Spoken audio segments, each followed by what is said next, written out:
Magandang araw! Ang aming sasayawin ay ang Pandango sa Ilaw. Ang Pandango sa Ilaw ay isang tradisyonal na sayaw ng mga Pilipino na kilala sa magagandang galaw at ilaw. Nagsimula ang sayaw na ito sa pulo ng lubang sa Mindoro.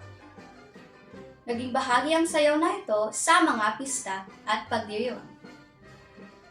Hanggang ngayon, patuloy itong isinasayaw at pinapahalagahan ng mga Pilipino dahil ipinapakita nito ang mga kasaysayan at kultura ng mga taga-Mindoro.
Bakit mahalaga ang sayaw ng pandago sa ilaw sa kultura ng Filipino? Ang pandango sa ilaw ay mahalaga sa kulturang Pilipino dahil ito ay sumasalamin ng mga halagang espeto sa ating pagkakakilanlan.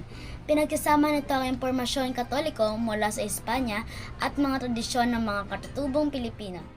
Ang pandango sa ilaw ay mahalaga dahil bahagi ito ng ating pagkakakilanlan bilang Pilipino.